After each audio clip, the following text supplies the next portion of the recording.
আজকে সারাদিনের অপেক্ষা সবার একটা জায়গায় বাংলাদেশের ওয়ার্ল্ড কাপ খেলা নিয়ে শেষ পর্যন্ত সিদ্ধান্তটা কি আসে। অফিসিয়াল ডিসিশন আইসিসি থেকে আজকে আসার কথা, সবাই জানেন যে 10th of January অর্থাৎ আজকের দিনে শনিবারে আইসিসি থেকে একটা return mail according to the mail given by BCB আসার কথা, এবং সেখানটায় বাংলাদেশের ওয়ার্ল্ড কাপের সম্ভাব্য ভেন্যু কি হতে পারে, বাংলাদেশ খেলতে চাইলে তারা আসলে কতটুকু বাংলাদেশের জন্য সিকিউরিটি এনশোর করতে পারে, ভারতেই খেলতে হবে নাকি বাংলাদেশের ম্যাচেস গুলো as per the demand of Bangladesh cricket board and the government শ্রীলঙ্কায় স্থানান্তরিত হবে, এই প্রত্যেকটা জিনিসের জন্য অপেক্ষা টিল নাও। বাট যতটুকু জানা যাচ্ছে আজকে রাত অন্তত 10টা পর্যন্ত, আজকে 10 তারিখ, আজকে শনিবার, আজকে রাত অন্তত 10টা পর্যন্ত এরকম কোনো আপডেটস ফ্রম দ্য আইসিসি আসার সম্ভাবনা নেই। এবং বাংলাদেশ ক্রিকেট বোর্ডের আরেকটা সূত্র আমাকে নিশ্চিত করেছে যে বাংলাদেশের যে ডিমান্ড, বাংলাদেশের যে দাবি, সেই দাবিকে আমলে নিয়ে ইন্ডিয়ান ক্রিকেট বোর্ড বিসিসিআই কে কিভাবে ম্যানেজ করে তাদের সম্মানও ঠিকঠাক রেখে বাংলাদেশের বিশ্বকাপটা খেলানো যায়, বাংলাদেশকে ওই যে 20টা দলের বিশ্বকাপ বাদ দিয়ে বয়কট করিয়ে অন্য একটা দলকে ঢুকিয়ে ওয়ার্ল্ড কাপ আয়োজন করতে চাইছে না ICC. So they are thinking about some alternative, এবং এখানটায় আপনাদের কাছে এক্সক্লুসিভলি জানাতে চাই দুইটা অল্টারনেটিভ নিয়ে অলরেডি ডিসকাশন চলছে, এবং এই ডিসকাশনটা বাংলাদেশ ক্রিকেট বোর্ডের কাছে এখন পর্যন্ত ফর্মাল না। ফর্মালি এই প্রপোজালটা দেয়া হবে আজকে রাত 10টার পরে অথবা আগামীকাল। বাট যেই ডিসকাশনটা চলছে তাতে হচ্ছে দুইটা বিকল্প। এক নাম্বার যেটা, সেটা হচ্ছে বাংলাদেশ সরকার, বাংলাদেশ ক্রিকেট বোর্ড তারা দাবি করেছে যে বাংলাদেশের ম্যাচেস গুলো যেহেতু সিকিউরিটি কনসার্ন ক্রিয়েট হয়েছে, সবকিছু বিবেচনায় নিয়ে ভারতের মাটিতে বাংলাদেশ খেলতে চায় না, খেললে শ্রীলঙ্কায় খেলবে, আদারওয়াইজ বয়কট করবে। স্ট্যান্স খুবই ক্লিয়ার, সবাই এটার সাথে রয়েছে। এখন এই দাবিকে মেনে নিয়ে ICC they are now in a way to make some plans যে বাংলাদেশের 4টা ম্যাচই শ্রীলঙ্কায় দেওয়া যায় কিনা, এক নাম্বার। দ্বিতীয় যে এই 4টা ম্যাচে শ্রীলঙ্কায় দেয়, মানে এটা হচ্ছে এক নাম্বার যে পরিকল্পনা, সেই পরিকল্পনা উপপরিকল্পনা হিসেবে একটা ব্যাপার রয়েছে যে বাংলাদেশের মেজরিটি ম্যাচেস, ধরেন 4টা ম্যাচ বাংলাদেশ খেলবে, এই 4টা ম্যাচের মধ্যে 3টা ম্যাচ শ্রীলঙ্কায় দিয়ে একটা ম্যাচ হলেও ইন্ডিয়ায় খেলানো যায় কিনা, এবং সেটা এমন একটা ভেন্যুতে তারা খেলানোর চেষ্টা করবে যেই ভেন্যুতে আলটিমেটলি বাংলাদেশের জন্য নিরাপত্তা হুমকি নিয়ে যে আলোচনাটা হচ্ছে এবং খুবই ভ্যালিড আলোচনা, সেই হুমকির জায়গাটা অনেক বেশি সংকীর্ণ থাকবে। প্রয়োজনে ওই ম্যাচে দর্শক টিকিট বিক্রি করা হবে না, এমন ভাবে ম্যাচটাকে ডিজাইন করা হবে যেন কোনোভাবে ন্যাশনাল ক্রিকেট টিম সাপোর্টাররা টিকিট না থাকলে, খেলা যদি ওপেন না হয় তাহলে তো গ্যালারিতেই যেতে পারবে না। সো তাদের জন্য সেই হুমকি থাকছে না। সাংবাদিকদের ব্যাপারে কি পরিকল্পনা আমি জানি না। This is number 1 plan.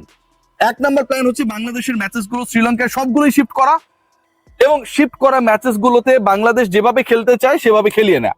2 number plan হচ্ছে বাংলাদেশের মেজরিটি ম্যাচ শ্রীলঙ্কায় শিফট করা, এবং একটা ম্যাচ হলেও অন্তত, যেহেতু ইন্ডিয়ান ক্রিকেট বোর্ডের সম্মানের ব্যাপারটা এখানে জড়িত, ভারতের মাটিতে খেলানো, সেটা বাংলাদেশের জন্য ফেভারেবল কোন একটা ভেন্যুতে। এটা হচ্ছে এক, মানে প্ল্যান এর এই অংশটা। প্ল্যান বি নিয়ে যে ডিসকাশনটা চলছে, এই ডিসকাশনটা হচ্ছে গভর্নমেন্ট টু গভর্নমেন্ট, এবং আমি যতটুকু জানতে পেরেছি এটা প্রকাশ্য না, অফিসিয়াল না, আমি যতটুকু জানতে পেরেছি বাংলাদেশ ক্রিকেট বোর্ডের বিভিন্ন সোর্সেস থেকে, যে now this has been in a situation যেখানটা government to government discussion already হইতেছে। বাংলাদেশ সরকার এবং ভারতীয় সরকারের মধ্যে অলরেডি ডিসকাশন চলছে, এবং এই ডিসকাশনে বাংলাদেশের যে নিরাপত্তা কনসার্ন রয়েছে, এবং একই সাথে আইপিএল গভর্নিং কাউন্সিলের যে বাজে একটা রোল ছিল একজন ক্রিকেটারকে কিক আউট করে দেয়া, অ্যাজ ইফ যে বাংলাদেশের ক্রিকেটাররা খেললে ওদের জন্য বিশাল হুমকি, বাংলাদেশের মানুষ গিয়ে ওখানটায় ব্যাপক হুমকি তৈরি করে।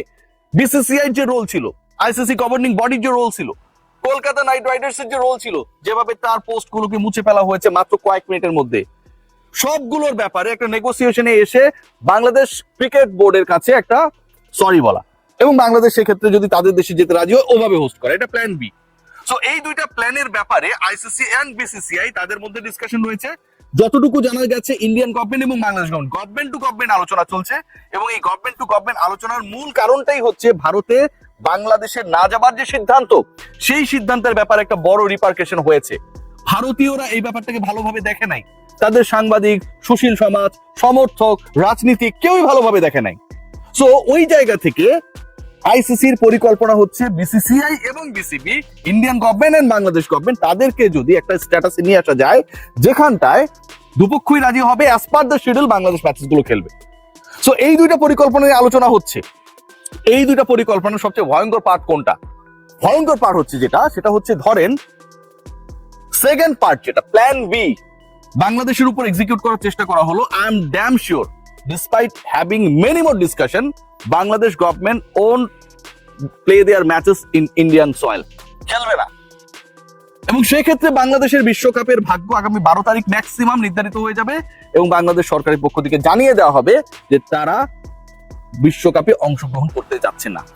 বাট প্ল্যান এ যেটা, প্ল্যানের আবার দুটো পয়েন্টের কথা আমি বললাম যে ডিসকাশনটা হচ্ছে, যে বাংলাদেশের সকল ম্যাচে শ্রীলঙ্কায় শিফট করা, এবং এটার পেছনে আইসিসি তে যথেষ্ট লজিকও রয়েছে। ধরেন বিসিবি অ্যাজ আ বোর্ড তারা যদি ডিসাইড করে যে আমরা অমুক জায়গায় গিয়ে খেলবো না, আইসিসি সেখানটায় প্রেসার ক্রিয়েট করতে পারে।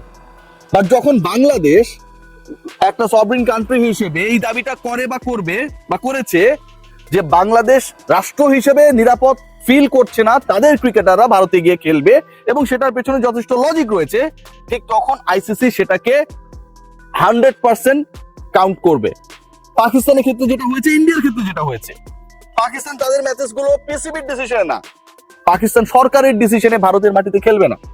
23 ওয়ার্ল্ড কাপও তারা খেলেছিল কিন্তু ভারতে, কিন্তু পরবর্তী সময় বৈশ্বিক আসরগুলোতে তাদের গভর্নমেন্ট হ্যাজ ডিসাইডেড যে we are not willing to play any world cup matches, bilateral series matches in the soil of India.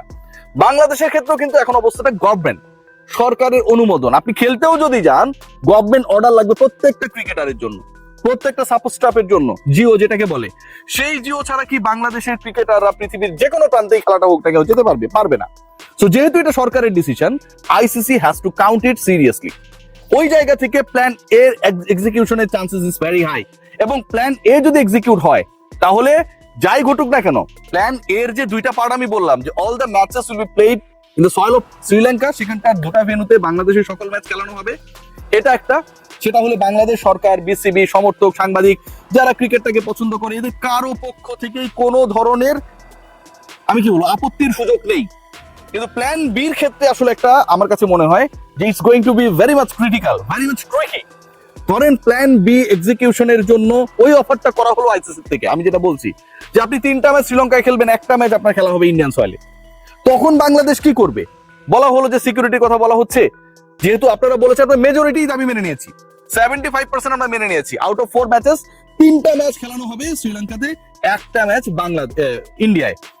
BCB আমার কাছে মনে হয় একটা টেকনিক্যালি ট্রিকি সিচুয়েশনে পড়ে যাবে। সেই ক্ষেত্রে বাংলাদেশ ক্রিকেট বোর্ড কি করবে? প্রথমত বয়কট করতে পারবে না। কেন বয়কট করতে পারবে না? কারণ আপনার 3টা ম্যাচ তো শ্রীলঙ্কায় হইতেছে। দ্বিতীয়ত ওই একটা ম্যাচ, অবশিষ্ট ম্যাচটা বাংলাদেশ কি ইন্ডিয়া গিয়ে খেলবে, নাকি বাংলাদেশ ওই ম্যাচের পয়েন্ট ছেড়ে দেবে, যেটা অতীতে হয়েছিল, 99-তে যেটা হয়েছিল, 2003-এ যেটা হয়েছিল, সেই ঘটনায় তারা পদার্পণ করবে। আমার কাছে মনে হয় মানে এই মুহূর্তে একটা ব্যাপক ট্রিকি সিচুয়েশন ক্রিয়েট হতে যাচ্ছে। পার্ট এ, প্ল্যান এ যেটা আমি বলছিলাম যে আইসিসি ইন্টারন্যাশনাল ক্রিকেট কাউন্সিল তারা বাংলাদেশকেও হতাশ করবে না, তারা বিসিসিআই কেও হতাশ করবে না, বাংলাদেশ আপকামিং ওয়ার্ল্ড কাপে যেন অংশগ্রহণ করে সেই চেষ্টাটা তারা শেষ পর্যন্ত করে যাবে। আইসিসি ইন্টারন্যাশনাল ক্রিকেট কাউন্সিল তারা সাম্প্রদায়িক না, এটা প্রমাণ করার জন্য তাদেরকে অবশ্যই এটা করতেই হবে। এবং সেই জায়গায় সব ম্যাচ শ্রীলঙ্কায় গেলে কোনো সমস্যা না, কিন্তু মেজরিটি ম্যাচ যদি শ্রীলঙ্কায় যায়, একটা ম্যাচ যদি ইন্ডিয়ায় হয়, তাহলে বাংলাদেশ বিশ্বকাপ তো বয়কট করবে না, কারণ 3টা ম্যাচ তো শ্রীলঙ্কায় গিয়েই খেলবে বাংলাদেশ। ওই একটা ম্যাচ, যেই ম্যাচে জয় পেলে বাংলাদেশ হয়তো পরের রাউন্ডে যেতে পারবে, যেই ম্যাচে জয় পেলে বাংলাদেশের জন্য একটা দারুণ সম্ভাবনা তৈরি হবে যত বেশি সামনে অগ্রসর হওয়া যায় ওয়ার্ল্ড কাপে, সেই ম্যাচটাকে বাংলাদেশ ছেড়ে দেবে যদি এই প্ল্যানটা এক্সিকিউট হয়, নাকি বাংলাদেশ ওই একটা ম্যাচে ভারতে গিয়ে খেলবে। Let's see what happen, but it's going to be very tricky. আজকের রাত অন্তত 10টা পর্যন্ত কোনো আপডেট আসবে না বলে আমার সোর্স আমাকে এনশিওর করেছে, but we are eagerly waiting for the positive updates from the ICC. Take care.